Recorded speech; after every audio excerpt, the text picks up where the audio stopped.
In the olden days, you know, if people wanted to learn about mummies and mummification, they unwrapped them. Well, now, with today's technology, look how far we've gone. Not only can you see the mummy itself without unwrapping it, but you go deeper and you can see inside the mummy. The thing about scanning with a CT scanner of any sort is that it's a way of unwrapping an object, of looking inside the object without actually having to open it up. And in the case of a mummy, if you unwrap it, it's unwrapped forever. This is the mummy here. And then this is the coffin bottom. This is called an Akhmim film. And what it does is it basically makes a sort of a biohazard shell.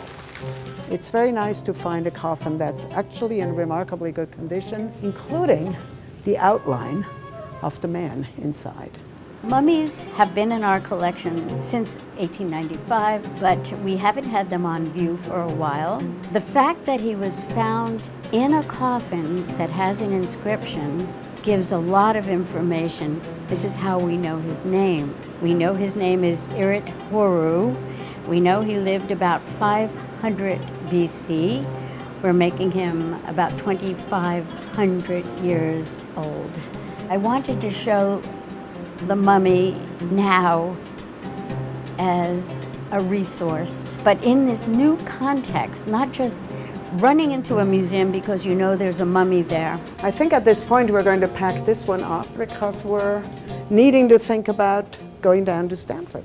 When we heard that we were going to be given the opportunity to scan this mummy, we were very excited. I believe my response was, wow, that's totally cool.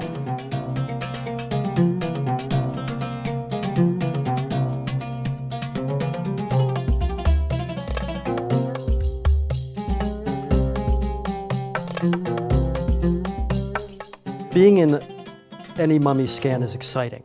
When I was in the room at Stanford during this particular scan, we had added excitement because we were using equipment which was not just any scanner, but experimental in its form. We're talking about equipment which is really a cutting edge and space age.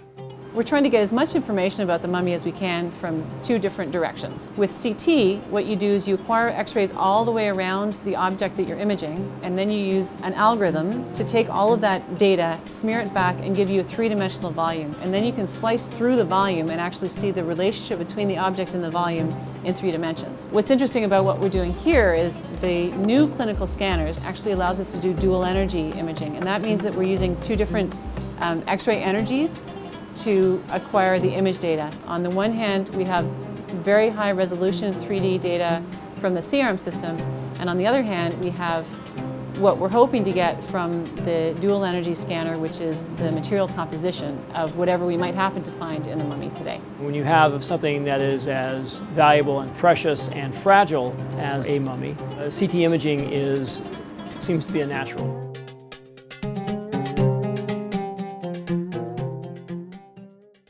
At this point in time, 2 months after the scan, we're beginning to see all kinds of features that initially we did not see. The data that was gleaned from the scans has produced the most extraordinary images. We didn't know what we were going to find. We have to remember that Irethorrou was not just an Egyptian, he was not just a priest, he was a funerary priest. In other words, this mummy becomes a roadmap in terms of amulet placement, which we can then use in understanding other mummies. On his forehead is a beetle, the Khepr beetle, which is a symbol of becoming. Above his right eye, there's a double plume, which also has to do with fertility and perhaps in this instance, living the good life. We're seeing not just what was included in the mummified remains, but also looking further and further into his body to be able to see details like the dental pulp, the surface of the teeth. You can actually see the spinal column, that he has a curve which may have been some form of osteoporosis. We have a better notion of possible cause of death, There are skin lesions on the back and other parts of the body, which we've been working to define with greater clarity to see if we can diagnose what the pathogen might have been.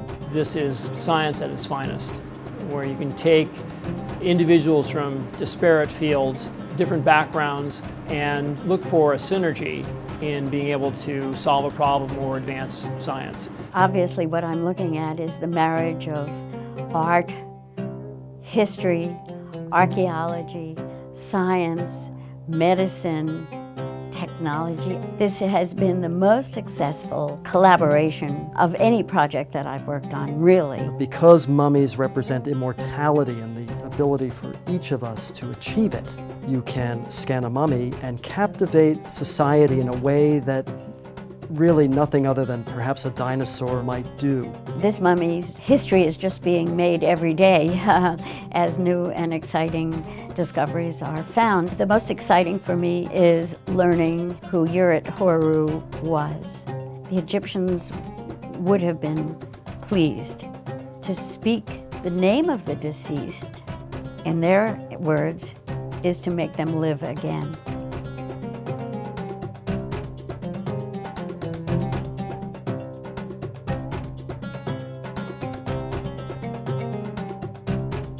The preceding program is copyrighted by the Board of Trustees of the Leland Stanford Junior University.